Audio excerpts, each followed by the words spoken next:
आप देख रहे हैं के न्यूज, खबरों का सारथी। नमस्कार, मैं हूं वंदना पांडे और आप देख रहे हैं के न्यूज इंडिया। बुलेटिन की शुरुआत करेंगे उससे पहले headlines. Bihar voter list draft जारी। अब से कुछ ही देर बाद ईसी की वेबसाइट पर आएगी वोटर लिस्ट। 2 अगस्त से जोड़े जाएंगे छूटे मतदाता। उपराष्ट्रपति चुनाव के लिए अधिसूचना जारी। चुनाव आयोग ने जारी की अधिसूचना। 9 सितंबर को होगा राष्ट्रपति के लिए उपचुनाव। बांग्लादेश के मैप में भारत के 7 राज्यों का हिस्सा। संसद में सवाल उठा। जयशंकर बोले मामले पर कड़ी नजर, प्रोपेगेंडा से निपटने को तैयार।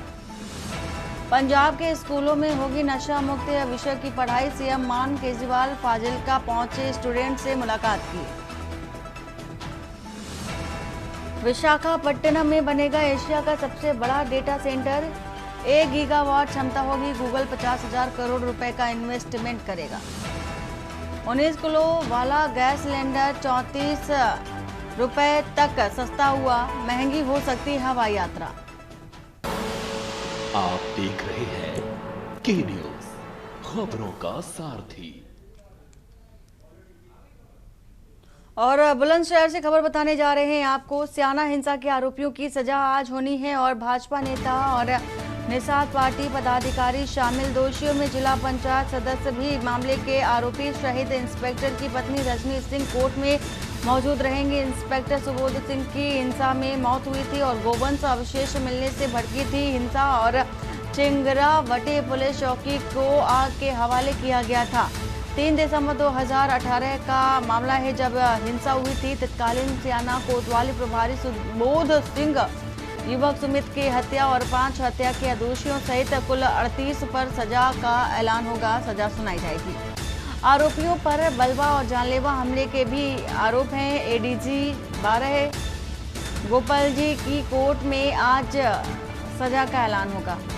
अनिल मीणा इसी खबर पर हमारे साथ जुड़ चुके हैं। अनिल, अभी तक की क्या कुछ जानकारी निकल कर आ पा रही है सामने और कब तक के सुनवाई होनी है?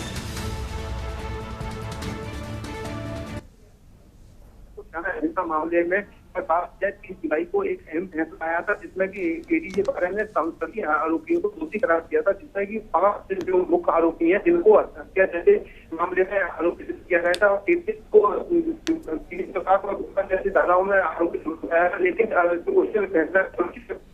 1 तारीख के लिए सजा सुनाने के लिए मुकर्रर किया था। लेकिन अगर की बात करें तो तमाम जो पुलिस के चाहे वकील हों, तमाम अधिकारी हों, तमाम ऐसे उस पर नजर बनाए हुए हैं कि कब सजा सुनाई जाएगी। लेकिन फिलहाल की अभी तक सजा सुनाने का कोई भी ऐलान नहीं हुआ है। लेकिन तमाम जो पीड़ित पक्ष हैं या आरोपी पक्ष हैं, दोनों ही के ऐलान किए हुए हैं। अपनी अपनी दलीलें अभी भी पेश कर रहे हैं। लेकिन अगर बात की जाए तो जज हैं वो अभी तक जो 12 हैं उन्होंने अभी तक सजा नहीं सुनाई। लेकिन हमारा एक में सजा सुनाई जा सकती है। बात की जाए पुलिस प्रशासन पुलिस कचहरी को आजीवन तैनात किया गया, जिससे कि किसी तरह की कोई भी गड़बड़ी ना हो सके लेकर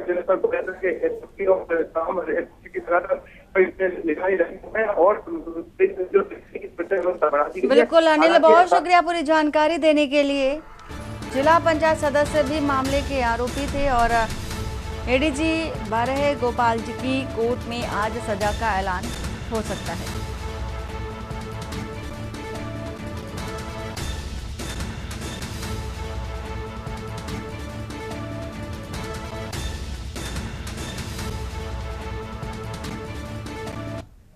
और सीधा चलते हैं चंडीगढ़, जहां पर सीएम नायब सिंह सैनी क्या कह रहे हैं, सुन लेते हैं।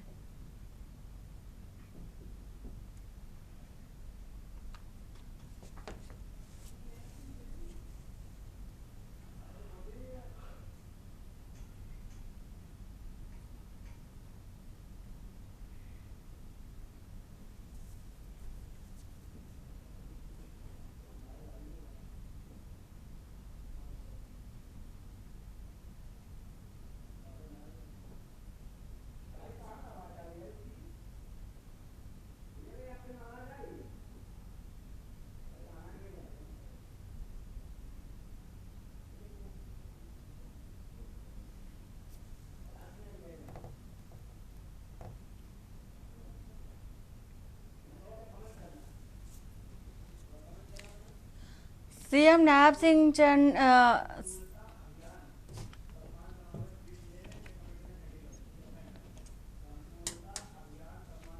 तो संपूर्णता अभियान समारोह कार्यक्रम में पहुंचे हैं सीएम नायब सिंह सैनी और तस्वीर भी आपको दिखा रहे थे। संपूर्णता अभियान की शुरुआत हुई है और इसी के साथ ही साथ आपको तस्वीर भी दिखा रहे थे नायब सिंह सैनी की, जो कि एक मुख्य कार्यक्रम है और कार्यक्रम की उसमें 3 इंडिकेटर्स में हमारी इम्प्रूवमेंट हुई है सर। जैसे फर्स्ट ट्राइमेस्टर में जो हम रजिस्ट्रेशन करते हैं जब लेडी प्रेग्नेंट होती है, तो वो हम 61% से 67% पे पहुँचे हैं। उसी तरह से जो इंस्टीट्यूशनल डिलीवरीज होनी चाहिए, घरों में ना हो, हमारे सरकारी में हो, वो 84% से 89% पहुँच गए हैं। और जो मेन एक मकसद है सर हमारा कि हमें माल न्यूट्रिशन ख़त्म करनी है, तो हमारे बच्चे जो अंडरवेट पैदा होते हैं उनकी संख्या 29% से 8% कम हो गई है। मतलब अच्छी चीज़ हुई है। तो हम जो तीनों है वो आगे दिए, ये आप मांग रहे थे सर, जो प्रोजेक्ट है हमारे जो पैसा मिला उसके तहत जो प्रोजेक्ट हम कर रहे हैं वो सूची अलग दी है सर, वो प्रेजेंटेशन में हमने दिखा पाई सर, वो अलग से हमने 11 प्रोजेक्ट करे हैं सर, उनमें जो 34 करोड़ रुपए सैंक्शन और 28 करोड़ जो हमें नीति आयोग ने कराया, वो जो इंडिकेटर के लिए सर वो कार्य अलग है सर। और इंडिकेटर जैसा सर बता रहे हैं वो आगे हमने स्लाइड में दिखाया। ठीक। नेक्स्ट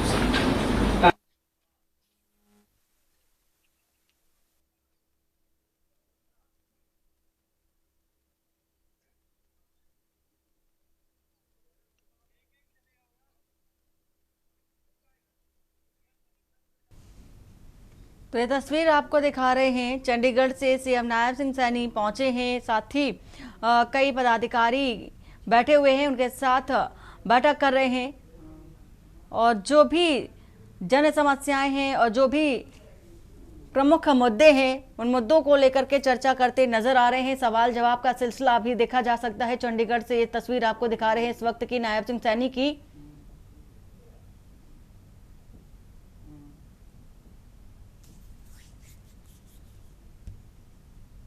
तो सभी एक एक करके अपने जो पॉइंट्स हैं, बिंदु हैं, उनकी चर्चा कर रहे हैं और बता रहे हैं प्रोजेक्टर के माध्यम से कि यहां पर ये सुधार और यहां पर ये कार्य किया गया है। पटना से खबर बताने जा रहे हैं, चुनाव आयोग ने ड्राफ्ट वोटर लिस्ट भी जारी कर दी है। कुछ ही देर में इलेक्शन कमीशन की वेबसाइट पर अपलोड भी कर दी जाएगी पूरी लिस्ट और सभी राजनीतिक दलों को ड्राफ्ट की कॉपी भी दी गई है। नई वोटर लिस्ट में लगभग 65 लाख नाम काटे गए हैं। तो कुछ ही देर बाद ये जो लिस्ट तैयार की गई है इलेक्शन कमीशन की जो वेबसाइट है उस पर अपलोड कर दी जाएगी। 65 लाख नाम कटे पाए गए हैं। नई वोटर लिस्ट में 65 लाख नाम काटे गए हैं। तो कुछ ही देर बाद इलेक्शन कमीशन की वेबसाइट पर लिस्ट को, ड्राफ्ट को अपलोड कर दिया जाएगा। सभी राजनीतिक दलों को ड्राफ्ट की कॉपी भी दे दी जाएगी। तो नई वोटर लिस्ट में लगभग 65 लाख नाम काटे गए हैं। इतनी बड़ी तादाद में नाम की कटौती हुई है। चुनाव आयोग ने जारी की है ड्राफ्ट वोटर लिस्ट और ये जो लिस्ट है वेबसाइट पर भी अपलोड कर दी जाएगी कुछ ही देर में।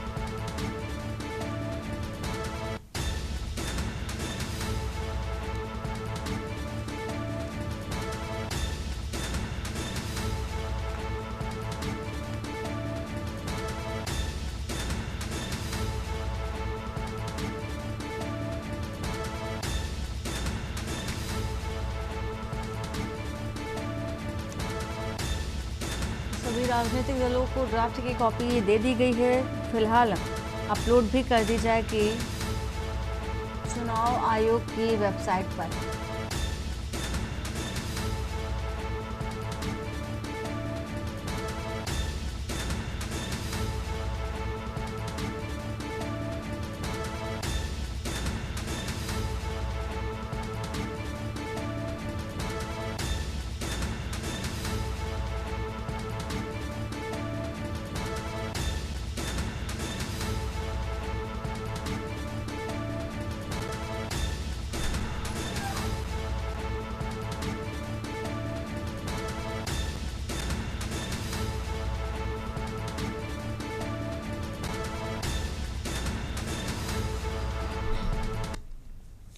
और किशनगंज के टेढ़ा गांच थाना क्षेत्र में शायरा बेगम की हत्या का पुलिस ने तेजी से खुलासा कर दिया है। वहीं गिरफ्तार आरोपी दिलकश राही को न्यायिक हिरासत में भेजा गया, जबकि दूसरा आरोपी मोहम्मद वसीम फरार है। पुलिस जांच में पता चला है कि हत्या के पीछे अवैध संबंध और लूट बताई जा रही है। आरोपी वसीम ने शायरा को धोखे से बुलाकर चाकू से हमला किया था। दिलकश के मोबाइल से घटना समय की कॉल रिकॉर्डिंग मिली, जिसमें शायरा की चीखें कैद थी। इसे पुलिस ने अहम सबूत बताया। एसडीपीओ गौतम कुमार के नेतृत्व में टीम ने जांच की है। पुलिस ने घटनास्थल से कई साक्ष्य बरामद किए हैं और आरोप पत्र दाखिल करने की तैयारी भी कर रही है।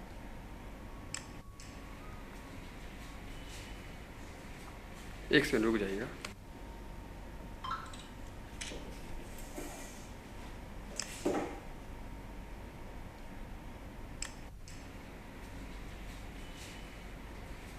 एक सेकंड रुक जाइएगा।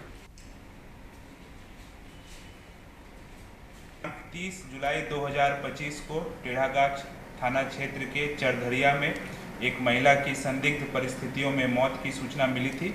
मृतका का पहचान सायरा बेगम पति इस्लामुद्दीन साकिन झाला वार्ड नंबर 2 थाना टेढ़ागाछ के रूप में की गई और इस संबंध में मृतका की पुत्री आसना बेगम के रिपोर्ट पर सुसंगत धाराओं में प्राथमिकी दर्ज करके अनुसंधान प्रारंभ किया गया। हमारे जेएसआई रितेश कुमार, मनीषा कुमारी एवं टेक्निकल सेल के कर्मी इसमें शामिल थे।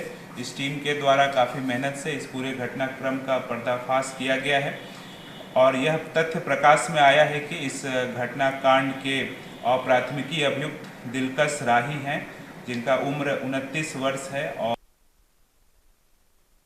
सुपौल जिले के राघवपुर थाना क्षेत्र के सिमराही वार्ड नंबर 5 से एक महिला के लापता होने का मामला सामने आया। पीड़ित मोहम्मद राजा ने अपनी मां अनीशा बेगम के अपहरण का आरोप लगाते हुए थाना में आवेदन दिया और आवेदन के मुताबिक 27 जुलाई को सिमराही के एक मदरसे में अनीशा बेगम के साथ मोहल्ले के ही 5 लोगों मोहम्मद आसिफ, मोहम्मद शहीद, मोहम्मद एयूब, मोहम्मद आलम और मोहम्मद अजरुद्दीन ने मारपीट की और जान से मारने की धमकी दी। 28 जुलाई को अनीशा बेगम थाने पहुंची, शिकायत दर्ज कराने के लिए पहुंची थी, लेकिन इसके बाद से वह घर वापस नहीं लौट पाई। परिजनों को आशंका है कि आरोपियों ने उन्हें अगवा कर लिया है। राघोपुर थाना क्षेत्र थाना अध्यक्ष नवीन कुमार ने बताया कि पीड़ित की शिकायत पर एफआईआर दर्ज कर ली गई है और पुलिस जांच पड़ताल में जुट गई है।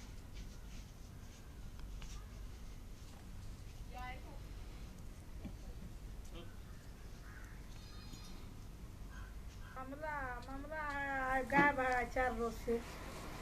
क्या हुआ था उनके साथ घटना?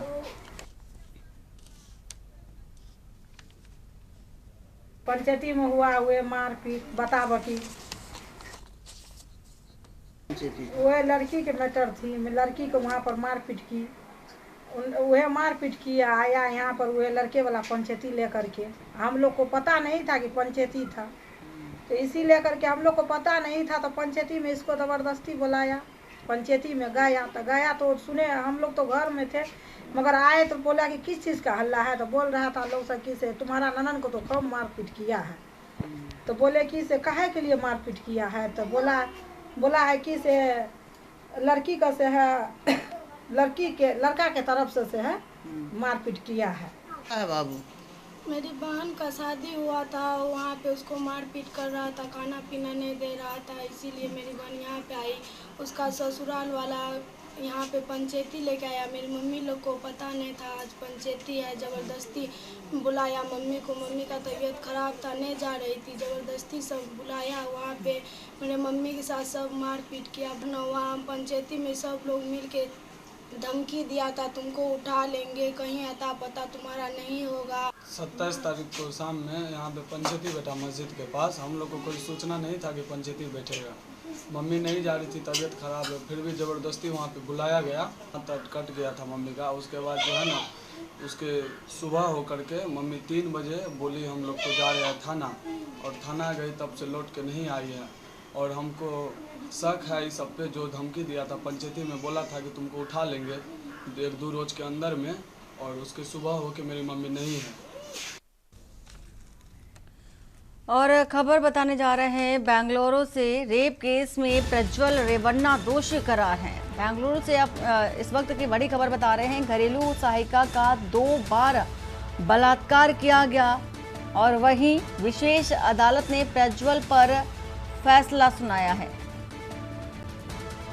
फैसला सुनते ही कोर्ट में रो पड़ा पूर्व जेडीएस सांसद।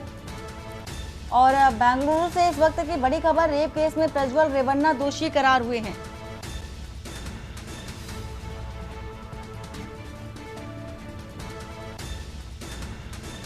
विशेष अदालत ने प्रज्वल पर फैसला सुनाया है। इस वक्त की बड़ी खबर आपको बता रहे हैं। फैसला सुनते ही कोर्ट में पूर्व जेडीएस सांसद रो पड़े।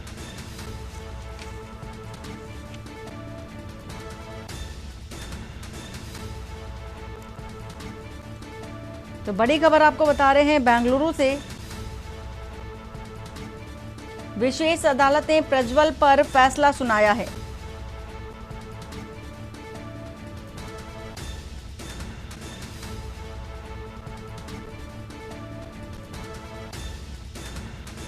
तो रेप केस में प्रज्वल रेवन्ना दोषी करार हुए हैं और जज का फैसला सुनते ही कोर्ट में पूर्व जेडीएस सांसद रो पड़ा है।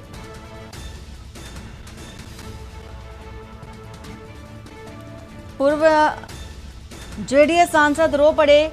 कोर्ट के अंदर ही प्रज्वल रेवन्ना के खिलाफ दर्ज बलात्कार के मामले में एक महत्वपूर्ण जो कि सबूत के रूप में साड़ी को कोर्ट में पेश किया गया था और आरोप है कि पूर्व सांसद ने घरेलू सहायिका के साथ एक नहीं बल्कि 2 बार बलात्कार किया। वहीं पीड़िता ने घटना का वीडियो भी रिकॉर्ड किया और उसके पास वह साड़ी भी मौजूद थी जिसे उसने सबूत के तौर पर संभाल कर रखा था। फिलहाल ये कोर्ट का फैसला, दोषी करार हुआ है प्रज्वल रेवन्ना।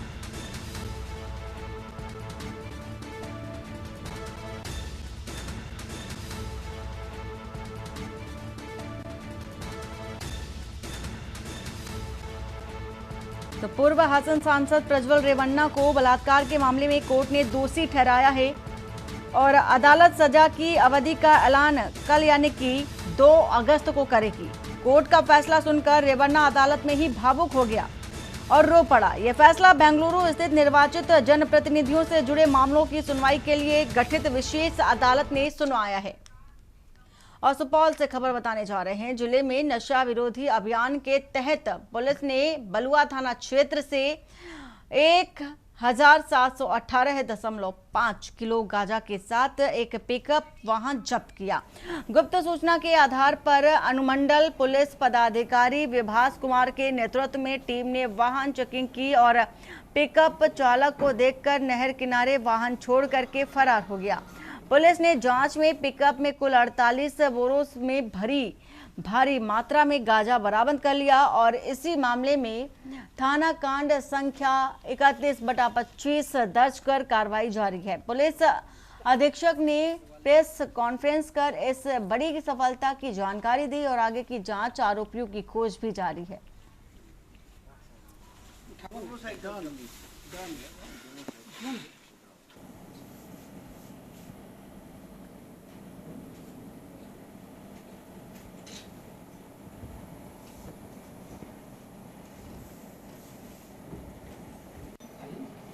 द्वारा जो ड्रग्स एवं नशीली पदार्थ के खिलाफ लगातार सूचना संकलन एवं छापेमारी किया जा रहा है।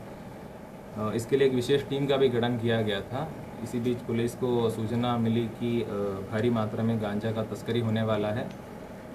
तो इस सूचना का सत्यापन एवं छापेमारी के लिए जो एसडीपीओ त्रिवेणीगंज मिस्टर विभाष के नेतृत्व में एक टीम का गठन किया गया था।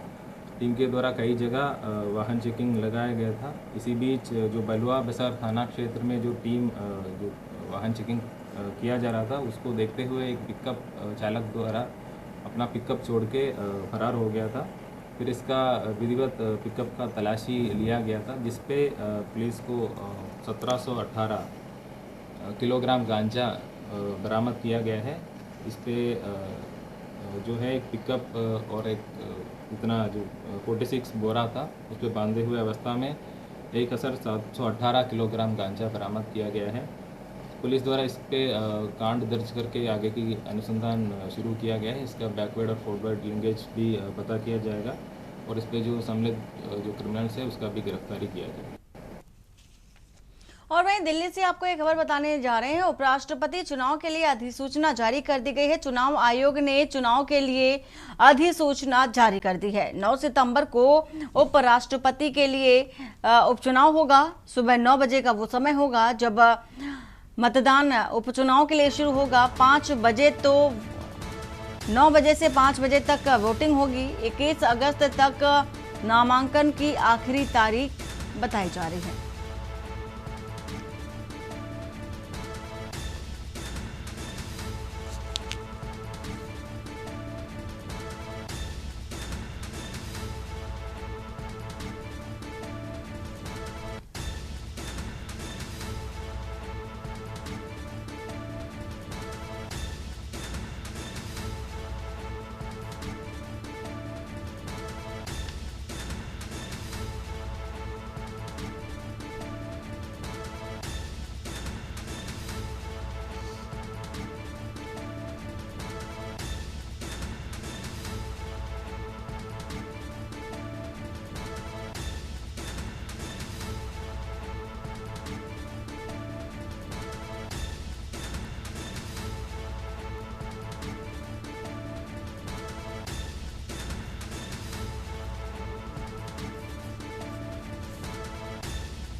दिल्ली से खबर। पीएम मोदी का 2 अगस्त का वाराणसी दौरा। वाराणसी में 2200 करोड़ रुपए की सौगात देंगे प्रधानमंत्री नरेंद्र मोदी। कई परियोजनाओं का शिलान्यास करेंगे। पीएम के दौरे से पहले तैयारियां पूरी हो चुकी हैं।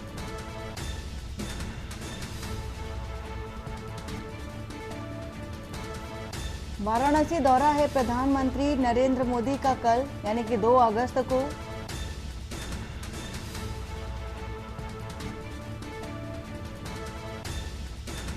₹2200 करोड़ की परियोजनाओं की लागत से शिलान्यास भी करेंगे। एक बड़ी सौगात वाराणसी वासियों को देते नजर आएंगे प्रधानमंत्री नरेंद्र मोदी।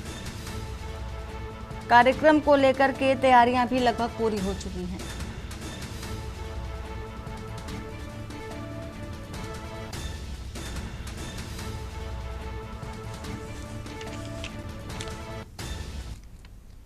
और जगदलपुर से आपको एक खबर बता दें। धूरा गांव में एएनएम ने आत्महत्या कर ली। घर के कमरे में फंदे से झूलती मिली एएनएम और अज्ञात कारणों से आत्मघाती कदम उठाया। पोस्टमार्टम के बाद शव परिजनों को सौंप दिया गया। पुलिस जांच में जुटी है, कारणों की तलाश कर रही है। लोहंडीगुड़ा थाना प्रभारी ने घटना की पुष्टि की है।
बिलासपुर से खबर बता रहे हैं आपको। दुर्ग से गिरफ्तारी मामले में बड़ा अपडेट सामने आया है।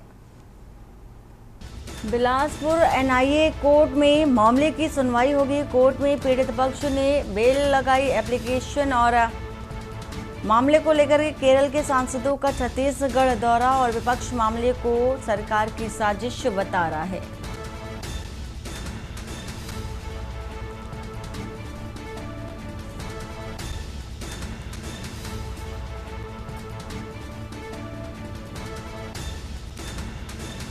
तो कोर्ट में पीड़ित पक्ष ने बेल एप्लीकेशन लगाई है। मामले को लेकर केरल के सांसदों का छत्तीसगढ़ दौरा है और विपक्ष मामले को सरकार की साजिश बता रहा है।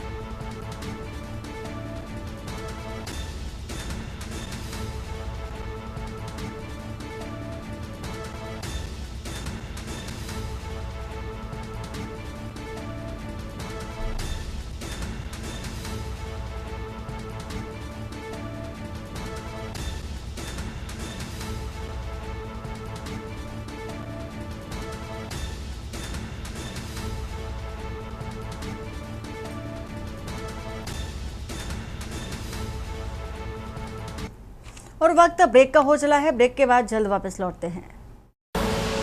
आप देख रहे हैं। ब्रेक के बाद आपका स्वागत है। बेमेतरा शहर के पिकरी वार्ड में तालाब किनारे सट्टे का अवैध कारोबार जोर शोर से चल रहा है। खाई वालों की संगठित टोली हर वार्ड में सक्रिय है और वे मददगारों को लाखों रुपए महीना पहुंचा रहे हैं। पुलिस को शिकायतें मिलने के बाद भी प्रभावी कार्रवाई नहीं हो रही है। सट्टा कारोबार में खाई वालों को इलाके के रसूखदार और सफेद पोश लोग संरक्षण दे रहे हैं। वहीं पुलिस भी इस अवैध कारोबार के खिलाफ कदम उठाने में नाकाम दिख रही है। शहर में लाखों रुपए का सट्टा रोजाना खेला जा रहा है। 1 रुपए के सट्टे के चक्कर में युवा वर्ग बर्बाद हो रहा है। अधिकारी कार्रवाई का ढोंग कर रहे हैं, जबकि असल में पुलिस केवल खानापूर्ति कर रही है। खाई वालों के गुर्गे महाना प्रकरण बनवाकर अफसरों को धोखा देते हैं। पालिका बाजार, नया बस स्टैंड, मोहभट्टा, कोबिया समेत कई वार्डों में खाई वालों का कब्जा है और हर खाई वाला का अपना क्षेत्र है और वे अपने इलाके में पूरी बेखौफी से सट्टा चलाते हैं।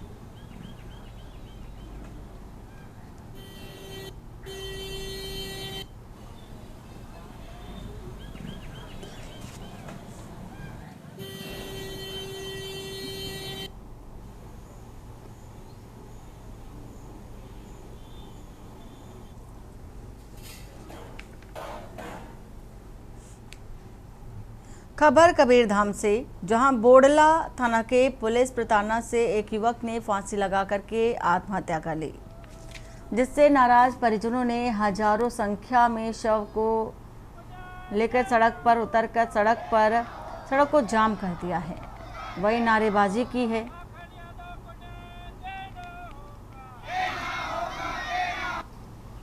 बता दें कि कबीरधाम जिले के खड़ौदा खुर्द की है जानकारी, जहां परिजनों ने बोडला पुलिस पर गंभीर आरोप लगाते हुए कहा कि फर्जी चोरी के आरोप में गोपाल यादव को, जो मृतक का भाई है, जिससे गिरफ्तार कर 3 दिन तक रखकर जमकर मारपीट की और 3 दिन गुजरने के बावजूद न्यायालय में पेश नहीं की। वहीं गोपाल को छुड़ाने के नाम पर बोडला पुलिस द्वारा माखन यादव सहित परिजनों को परेशान किया जा रहा था। साथ ही पैसे नहीं देने पर झूठे केस में फंसाने की धमकी दे रहे थे, जिससे परेशान माखन यादव ने फांसी लगा करके आत्महत्या कर ली है।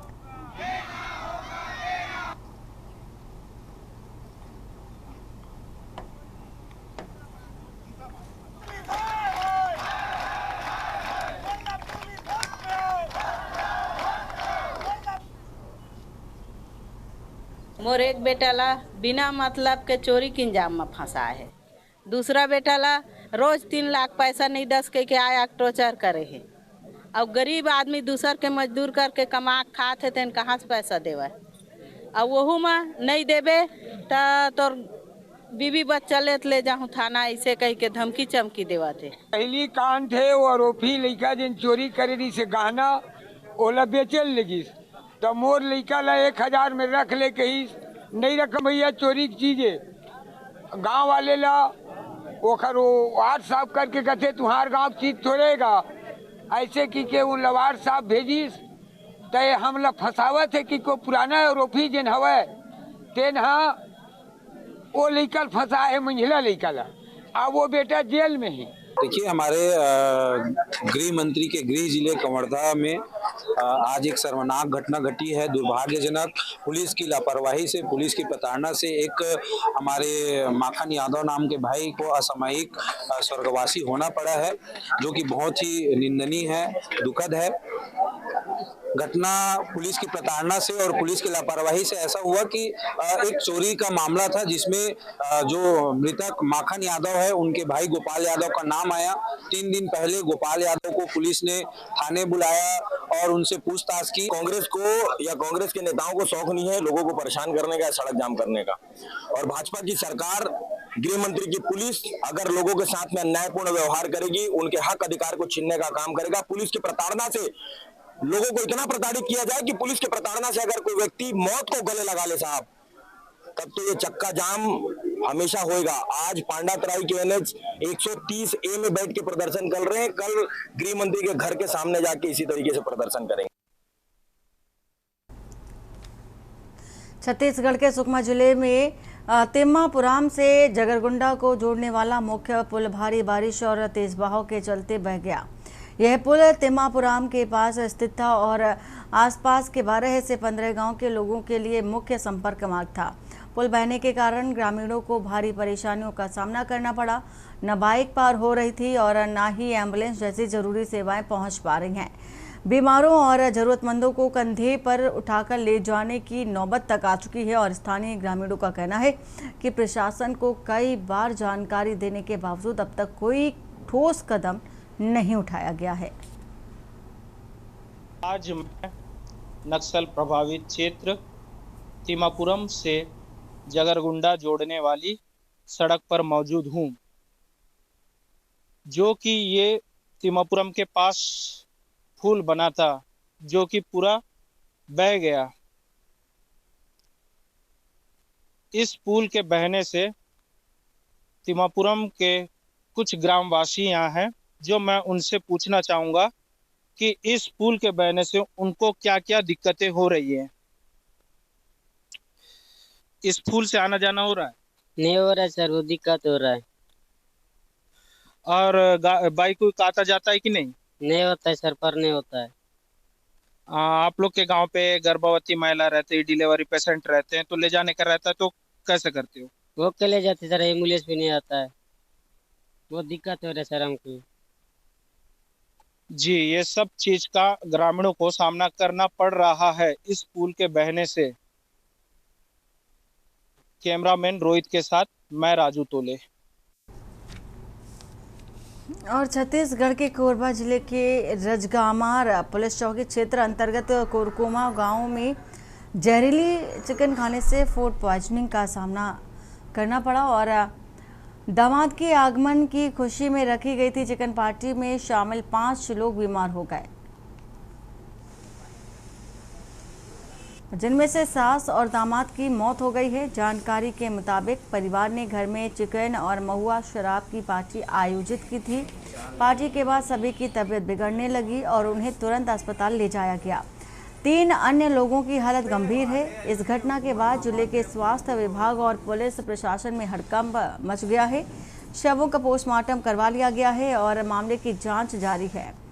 स्वास्थ्य विभाग ने चेतावनी जारी करते हुए लोगों से खाने पीने की चीजों में सावधानी बरतने की अपील भी की है।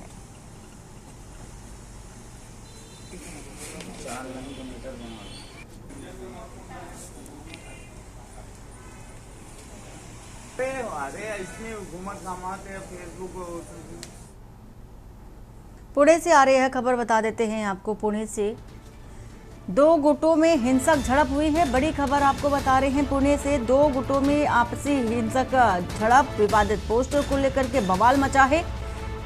तो साथ ही आपको ये भी बता रहे हैं कि दोनों तरफ से पथराव और आगजनी भी की गई है। बड़ी खबर इस वक्त की आपको बता रहे हैं पुणे से।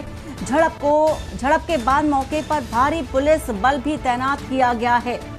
तो 2 गुटों में हिंसक झड़प हुई है और झड़प कुछ इस कदर बढ़ गई है कि आगजनी तक की नौबत आ गई है। विवादित पोस्टर को लेकर के बवाल शुरू हुआ था और दोनों तरफ से पथराव हुआ, आगजनी हुई है। बड़ी खबर बता रहे हैं आपको पुणे से। तो झड़प के बाद मौके पर भारी जो पुलिस बल है वो भी तैनात है। तो दो गुटों में हिंसक झड़प हुई है। पुणे से आपको बता रहे हैं इस वक्त की ये बड़ी खबर। विवादित पोस्टर को लेकर के बवाल मच गया और दोनों तरफ से पथराव हुआ, आगजनी हुई।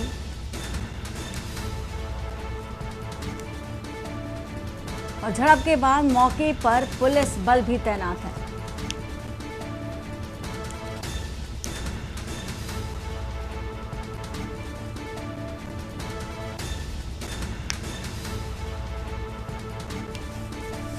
तो पुणे में हिंसक झड़प हुई है इस वक्त की आपको बता रहे हैं खबर।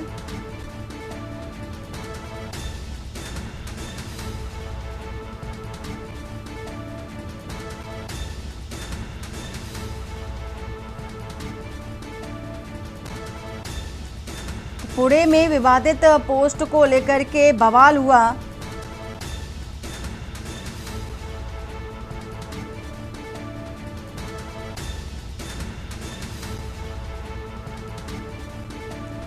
पुणे में दो गुटों में हिंसक झड़प हो गई है।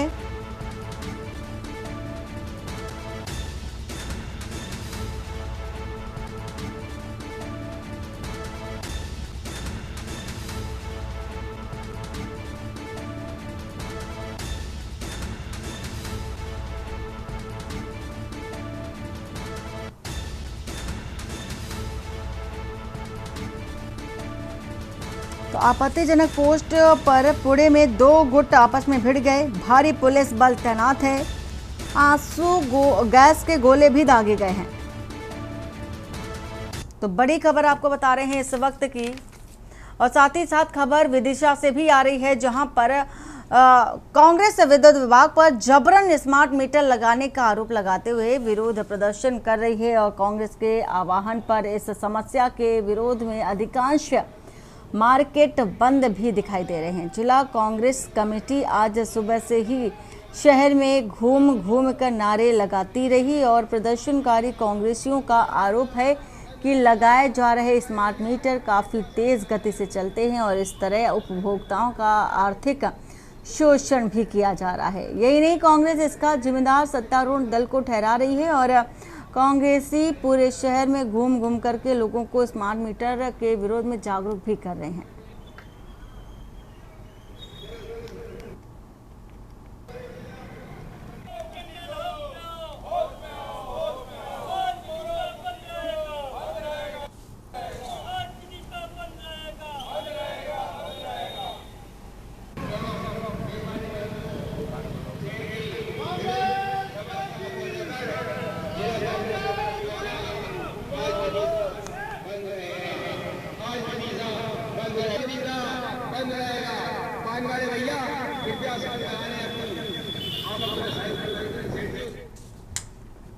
फरीदाबाद से खबर बता रहे हैं, आपदा से निपटने को लेकर के जिला प्रशासन की ओर से सुरक्षा व्यवस्था चक्र मॉक ड्रिल का आयोजन किया गया। इस मौके पर फरीदाबाद में कुल 5 जगहों पर मॉक ड्रिल चलाया गया, जिसमें से NCC, NDRF, fire brigade, Haryana police और मेडिकल टीम भी शामिल रही। वही जानकारी देते हुए बताया गया कि बल्लभगढ़ एसडीएम मयंक भारद्वाज ने बताया है कि किसी भी आपदा से निपटने को लेकर आम लोगों को जागरूक रहना चाहिए और घबराने की वजह स्थिति से निपटने को लेकर यह अभियान चलाया गया है, जिसमें से मॉक ड्रिल के माध्यम से लोगों को समझाया जा रहा है कि किसी भी स्थिति से किस तरीके से निपट जाए, ताकि जब कोई आपदा आए तो ऐसे में हर सिविलियन पूरी तरीके से तैयार रहे।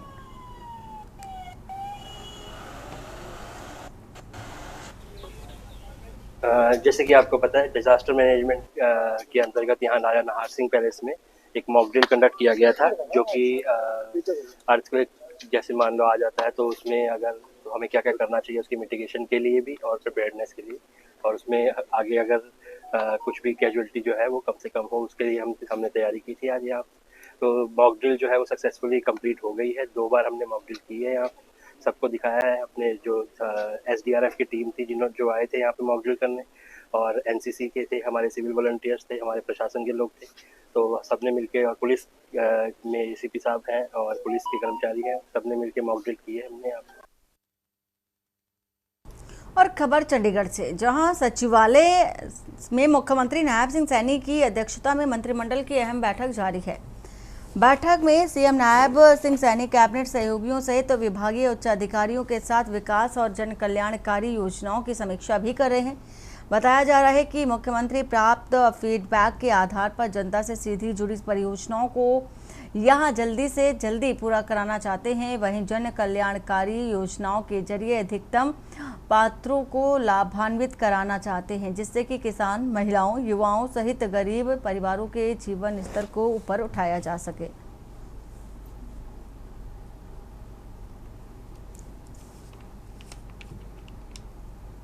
पंजाब सरकार की लैंड पूलिंग नीति 2025 को लेकर किसानों और कांग्रेसी नेताओं में तीव्र विरोध शुरू हो चुका है। कांग्रेस नेता सुखपाल सिंह खैरा ने कहा कि यह अधिसूचना किसानों के लोकतांत्रिक अधिकारों का उल्लंघन है। सरकार जबरन जमीन अधिग्रहण कर रही है। पटियाला के पुरा कार्यालय में कांग्रेस कार्यकर्ताओं ने ट्रैक्टर मार्च निकाला और विशाल धरना दिया, जिसमें उन्होंने साफ संदेश दिया कि उनकी जमीन का कोई हिस्सा सरकार को नहीं दिया जाएगा। किसानों का कहना है कि यह नीति उनके लिए भारी डकैती साबित होगी।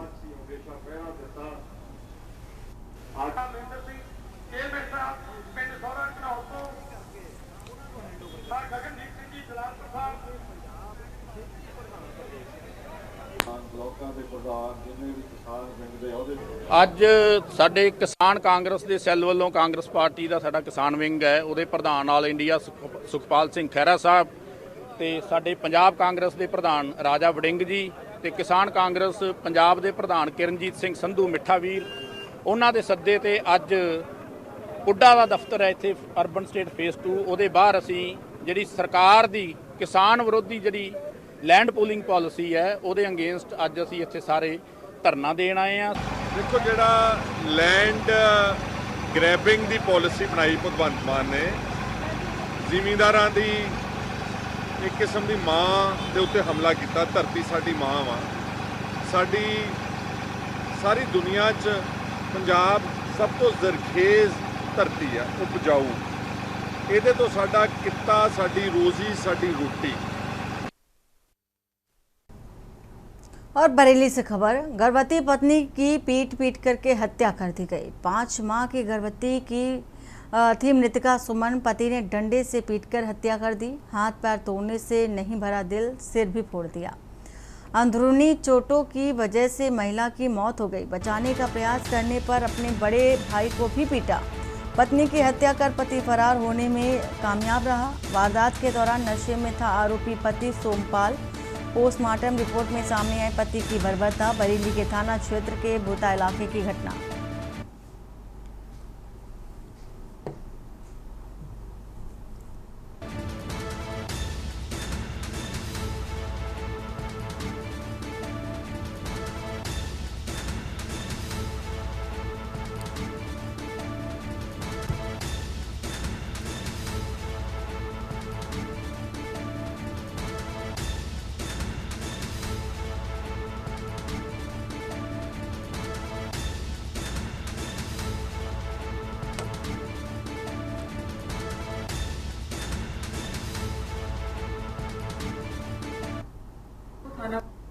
ग्राम बगरासा से आज सूचना प्राप्त हुई कि सोमपाल पुत्र वेदराम नामक व्यक्ति द्वारा अपनी पत्नी की शराब के नशे में हत्या कर दी गई है। इस सूचना के आधार पर थाना भूता पर मुकदमा अपराध संख्या 344/25 दहेज हत्या एवं अन्य संगत धाराओं में पंजीकृत कर लिया गया है और जो मृतका का शव है उसको पोस्टमार्टम दिया गया है।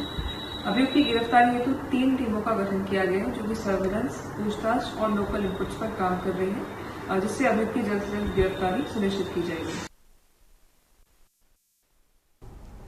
कानपुर से खबर बता रहे हैं, डीएम ने यमुना समीपवर्ती गांव का निरीक्षण किया है। डीएम ने स्टीमर से बाढ़ प्रभावित गांव का जायजा लिया। ग्रामीणों की समस्याओं को सुनकर के अधिकारियों को निर्देशित किया। ग्रामीणों की समस्याओं के समाधान के लिए भी निर्देश दिए हैं। डीएम ने राहत कार्यों में तेजी लाए जाने के भी निर्देश दिए हैं। निरीक्षण के दौरान एडीएम, सीएमओ और एसीपी मौजूद रहे। डीएम ने सजेती के गढ़ाथा गांव का भी निर्देश दिया है।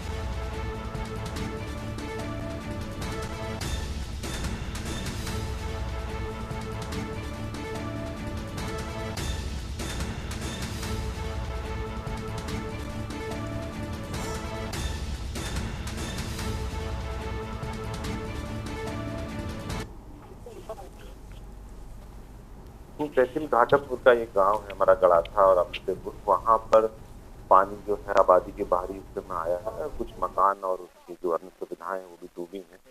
उसी का निरीक्षण मेरे द्वारा एडिशनल डीसीपी साहब के साथ में, सीपी साहब के साथ में और हमारे डीएम घाटमपुर के साथ में किया गया है। गाँव के लोगों से अंदर जाके भी बात की गई है। अभी सभी लोग सुरक्षित हैं, कोई समस्या नहीं है, परंतु पानी भराव के कारण अन्य जो सामान्य जनजीवन बाधित होता ही है। बिजली काटी गई है और लोगों के पास आए हैं, परंतु हमारा ये प्रयास होगा कि कोई भी व्यक्ति जो बाहर आना चाहते हैं उनके लिए नत्थू सिंह मेमोरियल स्कूल में बाढ़ राहत केंद्र बनाया गया है।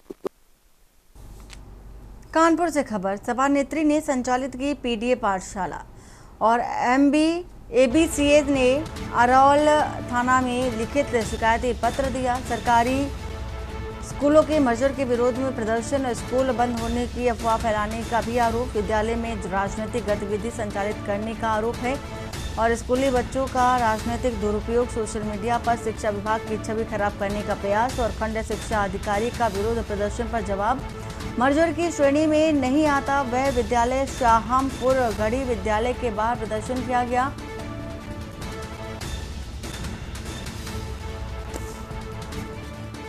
और इसी के साथ ही खबर आपको बता रहे हैं इस वक्त की सपा नेत्री के प्रदर्शन से शिक्षा क्षेत्र में तनाव मामले में प्रशासन जांच प्रशासन की जारी है।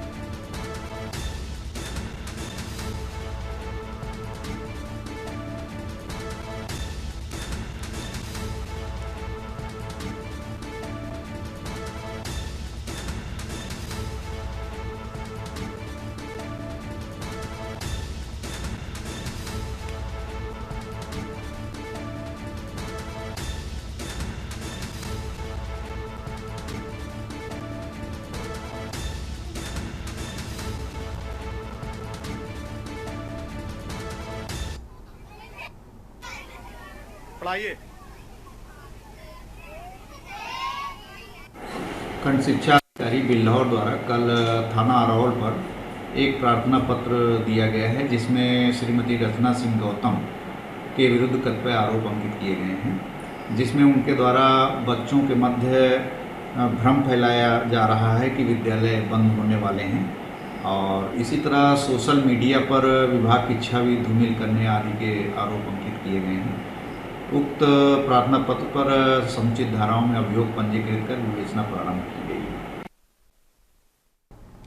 खबर लखनऊ से, जहां उत्तर प्रदेश सरकार ने राज्य के औद्योगिक उत्पादों को लेकर के वैश्विक बाजार में पहचान दिलाने की दिशा में एक अहम कदम उठाया है और इसी क्रम में उत्तर प्रदेश राज्य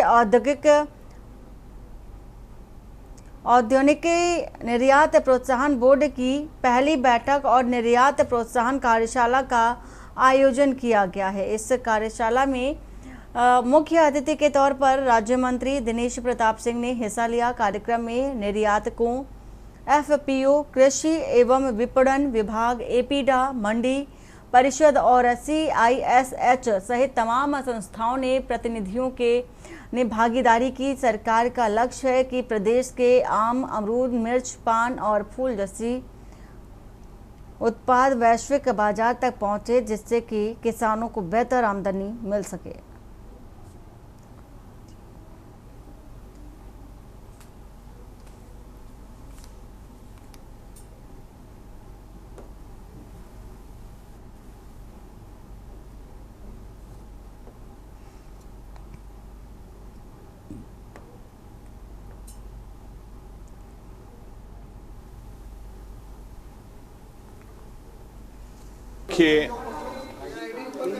जीवन में कुछ जीवन में कुछ अच्छा करते रहना ये हर किसी का कर्तव्य है। हमारा उद्यान विभाग भी कुछ अच्छा करने का प्रयास कर रहा है। उत्तर प्रदेश के यशस्वी मुख्यमंत्री आदरणीय योगी आदित्यनाथ जी के $1 ट्रिलियन इकोनॉमी की ओर बढ़ने के लिए हमारा उद्यान विभाग भी प्रयास कर रहा है और इसी उद्देश्य से आज एक ऐसी कार्यशाला का आयोजन किया गया है जिसमें हमारे राज्य के गांवों में जन्मे लोगों को भी एक्सपोर्ट जैसी चीजें करने का, कुछ अच्छे नवाचार करने का मार्ग प्रशस्त हो। हम लोग ऐसी कार्यशाला का आयोजन कर रहे हैं। कानपुर से खबर, नगर निगम ने 1 अगस्त से 15 दिनों के वृहद अतिक्रमण विरोधी अभियान की शुरुआत कर दी है। इस विशेष अभियान के तहत पार्कों, सड़कों, फुटपाथों और रिहायशी इलाकों में किए गए अवैध कब्जों के खिलाफ सख्त कार्रवाई की जा रही है। शुक्रवार को कंपनी बाग चौराहे से अभियान की शुरुआत की गई, जहां नगर निगम की प्रवर्तन टीम और पुलिस ने मिलकर सड़क और फुटपाथ पर फैले अतिक्रमण को हटाया। नगर आयुक्त सुधीर कुमार ने सभी जोनल अधिकारी और अपर नगर आयुक्तों को इस अभियान की जिम्मेदारी सौंपी। अभियान की रोजाना रिपोर्ट नगर निगम मुख्यालय में तलब की जाएगी और दोबारा अतिक्रमण मिलने पर जुर्माने और कानूनी कार्रवाई की चेतावनी भी दी गई है।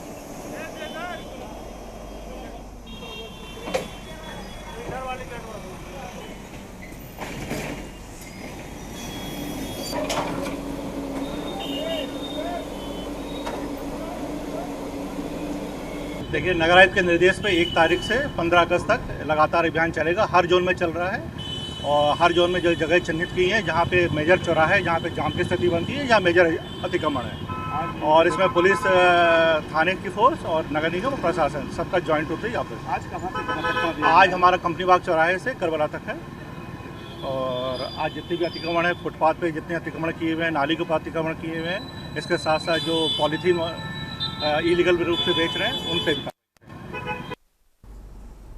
सहारनपुर के थाना गंगोह क्षेत्र में पुलिस ने चलाए विशेष अभियान में 40 गैर जमानती वारंटियों को गिरफ्तार किया है। गिरफ्तार आरोपियों में हत्या के प्रयास, लूटपाट, मारपीट, गौकशी, आबकारी अधिनियम और NDPS जैसे गंभीर मामले शामिल हैं। पुलिस ने बताया कि अभियान में 2 महिलाओं सहित कई फरार आरोपी भी शामिल थे जो न्यायालय में पेश नहीं हो रहे थे। SP देहात सागर जैन ने बताया कि ऐसे करीब 200 और वारंटियों की गिरफ्तारी के लिए अभियान जारी है।